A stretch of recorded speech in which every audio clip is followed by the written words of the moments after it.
அதை தான் நீங்களும் பார்த்துருக்கீங்க. அப்பதான் நீங்க என்ன தப்பா புரிஞ்சிருக்கீங்கன்னு நினைக்கிறேன். இதுக்கப்புறம் என்ன நடந்துச்சுன்றத நான் சொல்றதை விட சம்பந்தப்பட்டவங்களே சொன்னா உண்மையிலேயே என்ன நடந்துச்சுன்னு உங்களுக்கு புரியும். ஒரே நிமிஷம்.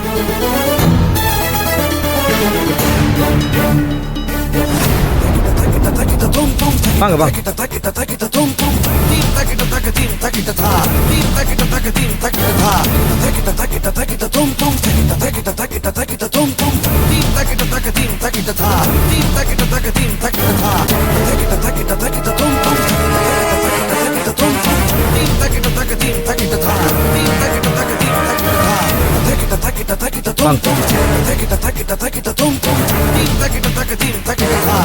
இவனை தானே நீங்க வீடியோல பாத்தீங்க?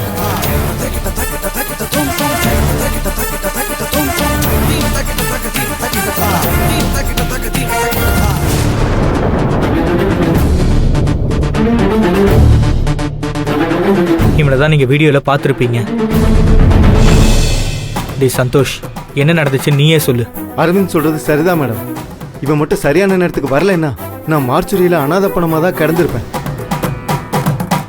நான் என்ன நடந்துச்சுன்னு தெரியாத அளவுக்கு ஃபுல் போதையில இருந்தேன். பார்ல இருந்து இவன் தான் என்ன கைத்தாங்களா கூட்டிட்டு வந்தான். இன்னும் நீங்க என்ன நம்பல சிஸ்டர்?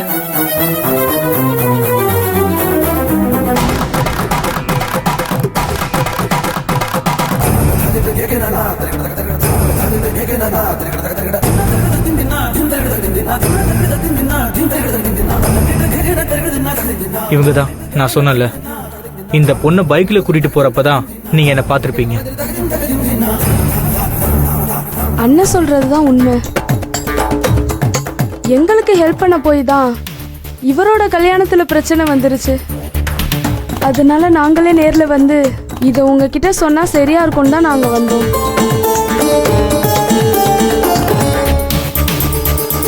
எங்க வீட்டுல ஜாதி வசதி எல்லாம் பார்ப்பாங்க. அதனால எங்க காதலை ஏத்துக்கல.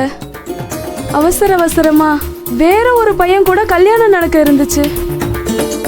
ஒரு பக்கம் இவரையும் காப்பாத்தி இன்னொரு பக்கம் இவர் ஃப்ரெண்ட்ஸுங்க உதவியோட என்ன அந்த கல்யாணத்துல இருந்து மீட்டு கொண்டு வந்தாங்க.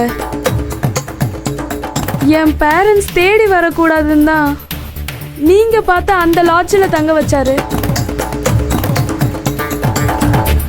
அடுத்தது எங்க கல்யாணத்துக்கு வேண்டியதெல்லாம் ரெடி பண்ணி எங்க 2 பேரையும் கூட்டிட்டு போய் முறைப்படி கல்யாணமும் பண்ணி வச்சாரு. எங்க அப்பா பார்த்த மாப்பிள்ளையோட எனக்கு கல்யாணம் நடந்துருந்தா நான் உசுரோடையே இருந்திருக்க மாட்டேன். இவரும் செத்திருப்பாரு. அரவிந்த் அண்ணா தான் எங்களை சாவல இருந்து காப்பாத்தி எங்களை சேர்த்து வச்சிருக்காரு.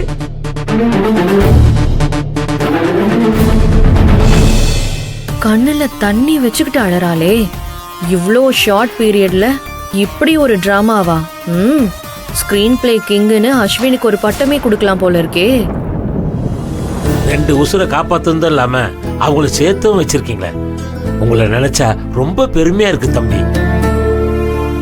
ஆமா தம்பி, யார் எப்படி போனா நமக்கு என்னன்னு இருக்கிற காலத்துல உங்க ஃப்ரெண்ட்ஸுக்காக நீங்க எவ்வளவு பெரிய காரியத்தை பண்ணிருக்கீங்க. ஆனா பாருங்க, இவங்களுக்கு உதவி பண்ண போய் அது உங்களுக்கே சிக்கலாயிடுச்சு. நீங்க ஒண்ணும் கவலைப்படாதீங்க. நல்லது பண்ணுனா கடவுள் நம்மளை என்னைக்குமே கைவிட மாட்டாரு. மகா, அதான் இவங்களே இவ்வளவு தூரம் வந்து உண்மையெல்லாம் சொல்லிட்டாங்களேம்மா. இதுக்கு மேலேயும் நீ இந்த பிள்ளைய தப்பா நினைக்க கூடாதுமா. நீங்களாவது என்ன புரிஞ்சுக்கிட்டீங்களே, ரொம்ப நன்றிமா. இவங்க 2 பேரும் ரொம்ப நேரம் இங்க இருக்க முடியாது. இந்த பொண்ணோட அப்பா இந்நேரம் ரவுடிங்களை வச்சு இவங்களை தேடிட்டு இருப்பாரு. அதனால இன்னைக்கு இவங்களுக்கு நைட் ஃப்ளைட் புக் பண்ணியிருக்கேன். ஃப்ளைட்டுக்கு நேரமாச்சு. இப்போ இவங்க கிளம்பட்டும். இவ்வளோ இக்கட்டான நேரத்துலையும் எனக்காக இவ்வளோ தூரம் வந்ததுக்கு ரொம்ப தேங்க்ஸ். என்னடா பேசுற? நீ எங்களுக்கு லைஃப் கொடுத்துருக்க. உனக்காக நாங்க வரமாட்டோமா? நாங்க தாண்டா உனக்கு தேங்க்ஸ் சொல்லணும். மேடம், அரவிந்த் மாதிரி ஒரு நல்லவர் உங்க தங்கச்சிக்கு கிடைக்கவே மாட்டாரு. இவரை நீங்க தப்பா புரிஞ்சுக்க நாங்க காரணமாயிட்டோம். அதுக்கு நாங்க மன்னிப்பு கேட்டுக்கிறோம். சந்தேகப்பட்டு அரவிந்த் அண்ணாவை மிஸ் பண்ணிடாதீங்க மேடம். நாங்க வரோம், வாங்க போலாம்.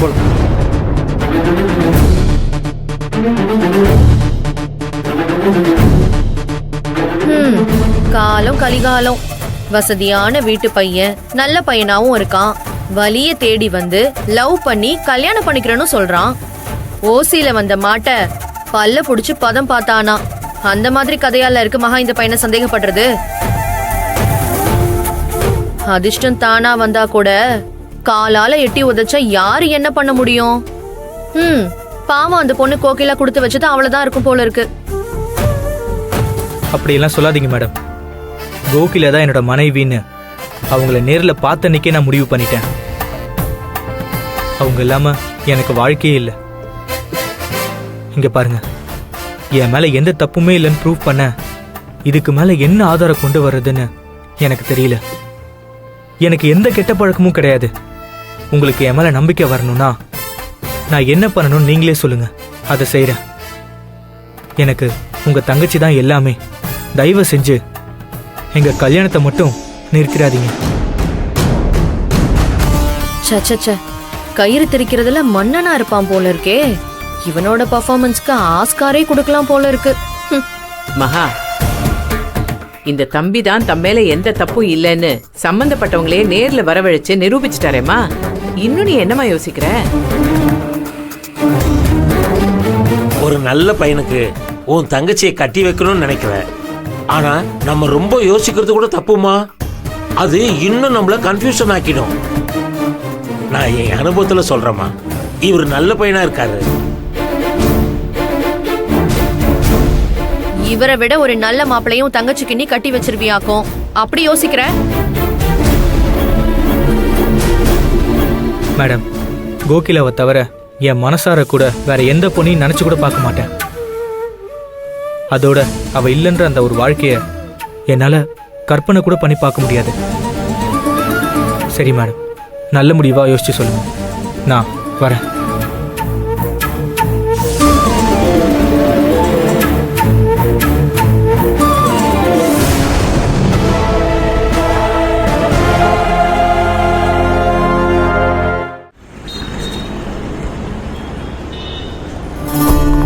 Sir, sir. ஆயா, என்னாச்சு? என்னாச்சியா? சார், மகா நம்பிட்டாங்கன்னு தான் நினைக்கிறேன். ஏன் அப்படி சொல்ற? அதான் உன் ஃப்ரெண்டையும் அந்த பொண்ணையும் கொண்டு போய் புருஷன் பொண்டாட்டின்னு நிறுத்திட்டல. அந்த பொண்ணு கழுத்துல புது தாலியே தொங்கியிருக்கோம்ல.